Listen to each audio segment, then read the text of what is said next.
Remember to breathe, cause it'll take your breath away when the engines cough and you blast off. Ignite the night with a firecracker flash.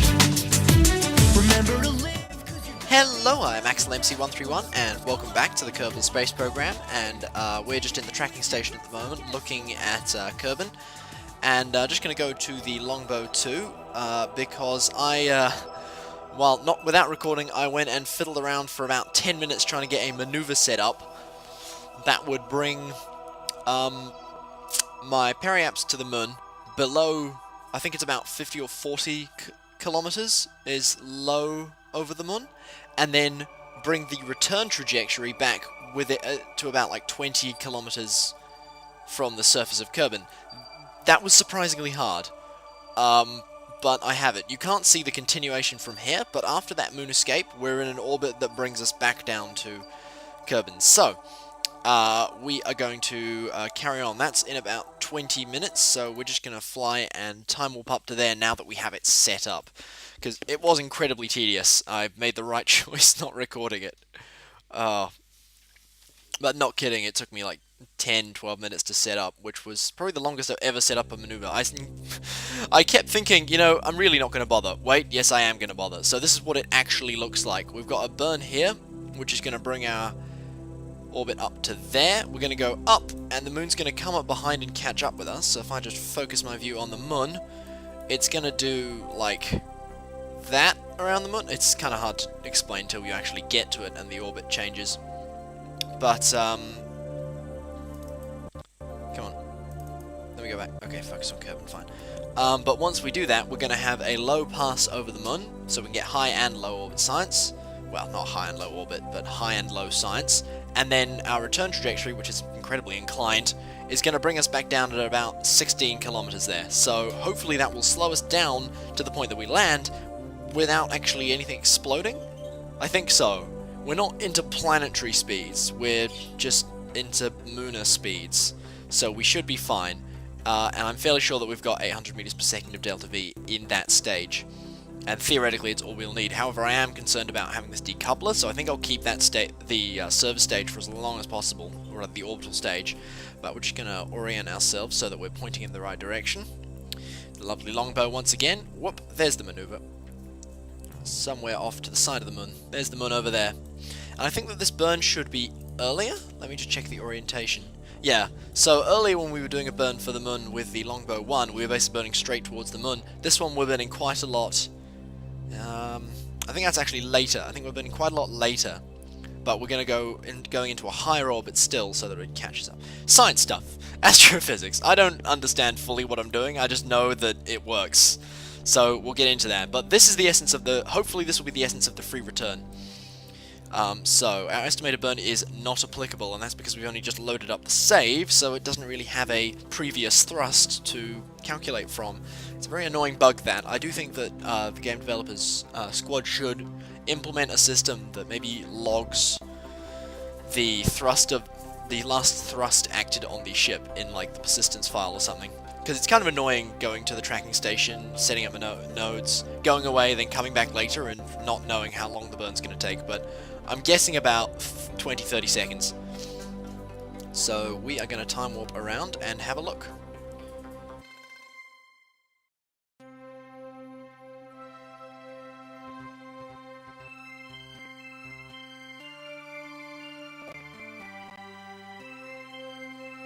Okay.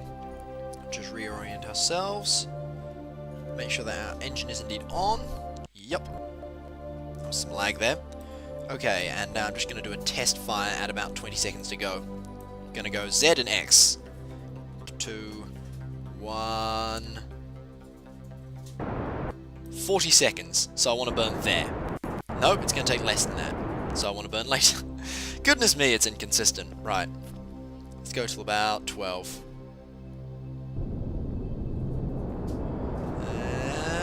There we go. And just stay pointed at that node.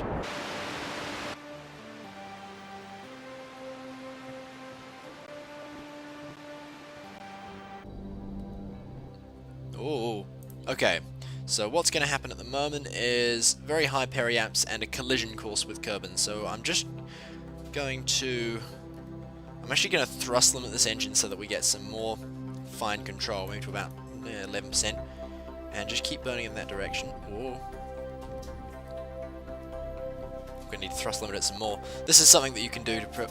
Wow! Okay, so I hadn't actually looked at my fuel reserves. I've just looked at my fuel reserves. Holy cow!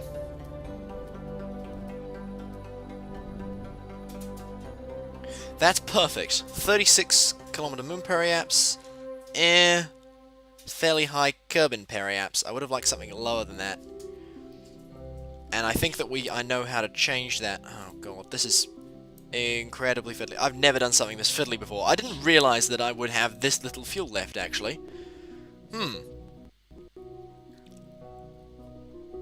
Let's try just giving it a little tiny kick back in this direction.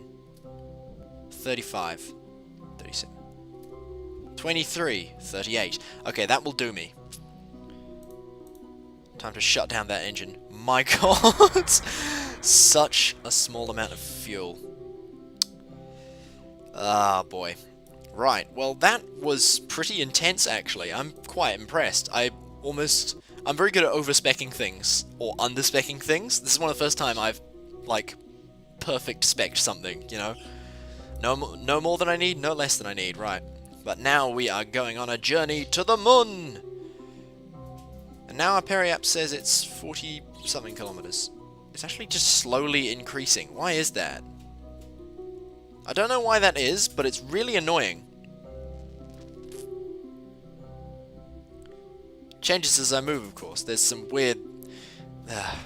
patched conics, indeed. I think they need to be patched a little better. We don't have any, like, RCS or something. It's just how we're moving. Weird glitches. Well, we've got a tiny amount of fuel left, and we've got the decoupler if we need to do, like, an alteration up there somewhere, so... Oh, well. Here we go.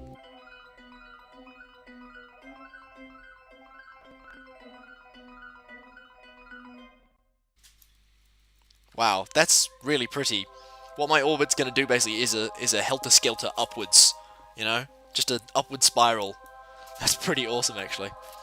Right, let's go to Moon Capture. Well, not Moon Capture, but... Moon Encounter, that's what it is. It says it on the node. Thank you, Time Warp, and Bink! Okay, so our periaps is low. Our Kerbin periaps is now fairly high. Alright, so before we get there, I want to see... This is not going to be a free return now, because I'm going to do something here, but which way would I have to burn to bring that down? I think prograde. Yes. Okay, about 3 meters per second. I think I can do that with the decoupler. So I think what we're going to do is that when we get to periaps, we're going to decouple that. Either way, we'll be within the atmosphere. It just depends whether we do an aero break or we actually aero capture. But, hey look! It's the moon! We have science to do! What am I talking about? Come on. Oh, we're still time warping. My god, I'm an idiot. Observe mystery goo! Yay! Space high over the moon. Log pressure data. Log temperature. Temperature and mystery goo we already have. But that's alright. Now we've got more. That is an awful lot of science. Right. Let us time warp round to periaps.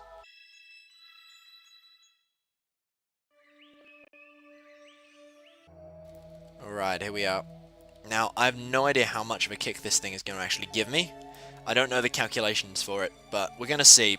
Either way, pointing prograde is only going to make my periaps at Kerbin lower. So, while we're here actually, we should be getting, we're going to quickly grab all the space near the moon science. There we go. Mystery goo, atmospheric pressure and temperature while in space near the moon point pretty much directly prograde. And I'm just going to remove that because we don't need it. We want to do this directly at periaps. Okay, and about there. Okay. Let's see what this does. Our periaps is 69 kilometers at the moment. Get ready to stage in 3, 2, 1. That was a fair kick. And our periaps is now 24 kilometers. That's perfect. That is actually perfection. I don't think I have ever done a mission this well before. I'm sorry, I'm going to jinx it. I know I am. let me switch to orbital cam, because it's switched because I'm in low orbit. There we go. Solar panels are still all pointed at the sun. There's Minmus over there, once again, little shiny dot, and there goes our orbital stage. Ah, wondrous, wondrous science. It shall be returned. It shall all be returned. And depending on where this lands, I was thinking of turning it into like a beacon. If it lands near the KSC and on land, and hopefully in one piece, I was thinking that I would send the Sparrow 2 out with a crew to actually collect the science and leave this there as like a beacon and just collect science from the surface of Kerbin. But if it lands too far out or in the water where I can't really land yet, I could do a seaplane, but that'd be a bit complex, and I'm not very good at them. But yeah, then I wouldn't be able to, so I'd just have to recover the vessel. But either way, we still get full, like, the maximum return from the science. It's only the funds that change. So let's just time warp out of the moon's sphere of influence. And it's time to go home.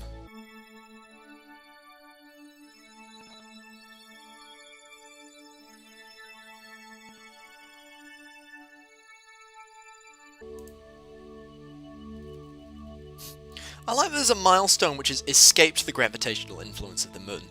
That's quite nice. It's like, it assumes that your first vessels are going to either crash into them or deliberately land. That's not usually how I go. I usually go into orbit and then return, or stay in orbit, or just do a flyby. But yeah, we've escaped the gravitational influence of the moon. It's an achievement, and it's worth 6 science, so the more the merrier. Let's carry on time warping. Alright, we have atmospheric interface coming in soon. We're going at almost 3 kilometers per second. That's alright, that's what I had in mind. So let's just find retrograde and point at it. Thank you. Actually, we're probably just gonna tilt up slightly so I can still... There we go, so we still get some sun on the solar panels. Whoop, bit of lag there. And yeah, we are full on science, so let's just time warp forwards a little bit until we actually hit the atmosphere. Nice and slow. The problem with time warping at a high level is that sometimes the physics doesn't register when you hit the atmosphere, so you just go straight through it without anything happening. Okay, here it comes. There we go. Okay, here is the atmosphere. I'm going to change to free cam. Wow, camera. That was pretty incredible. Disco camera. Right, where is retrograde? This way. And the heat shield is getting very hot very quickly.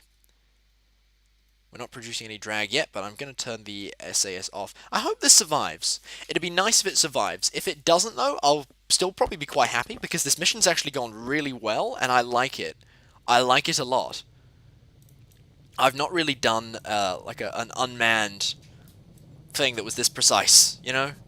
I'm explaining it really badly, I know, but yeah. Now, theoretically, this won't explode. The heat shields I know can take a lot of heat, and I'm pretty sure that interlunar speeds is not enough to cause them to explode. We're at maximum speed is about 3,200 meters per second exactly, and now it's dropping again. Wow, that was the peak. That's incredible. It was 3200.0. Alright, and our ablator usage is about to start skyrocketing. But I think we're also going to start slowing down. Yeah, we already have a drag vector like 48 kilometers up. This is going to be interesting.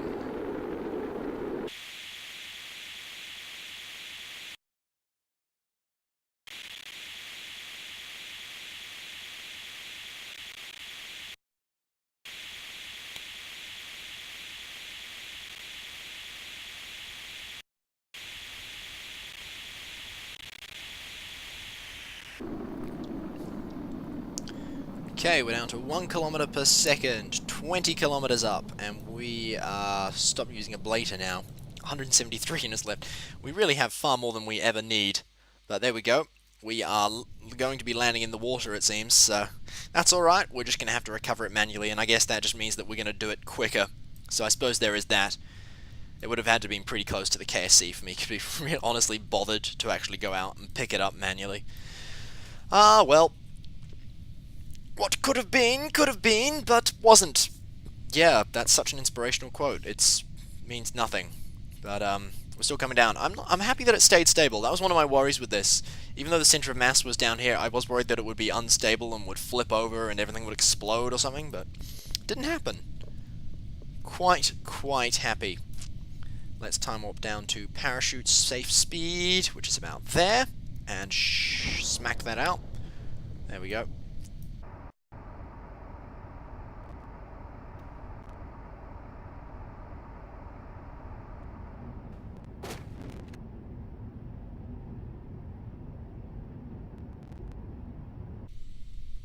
Okay, here we go. 50 meters and going down. Oh, we're so close to having an amazing science extravaganza. 20 meters. Turn the SAS back on. 10 meters and sploosh. Fantastic. And that's a milestone, isn't it? I like how it's sinking slightly. Whoa. It's just sunk slightly below the water. Lol. World first milestone. We've returned home from a flyby of the moon. Another 2 science and 26,000 funds. Yes. Recover. Instantly another milestone pops up. I wonder what that one could be. Is it recovering science data from moon? I wouldn't think so, because we've already transmitted something, unless that's a different one. Wow, 289.8 science. Oh, that's a lot of research nodes, and it's delicious. 130 science from that. Parts recovered. Got like 8,000 funds from that. Received experimental data from space around the moon. That was the contract. And we have... What? Okay. How did I manage that? Sorry, we've broken an ocean depth record of 10 meters. Have we? It didn't go below 2 meters according to what I was seeing on the altimeter. Well, there we go, I guess. It was slowly sinking while I wasn't really paying attention. But we got a science for that, so yeah. Mission complete! Time to go and see if there's any more contracts to do.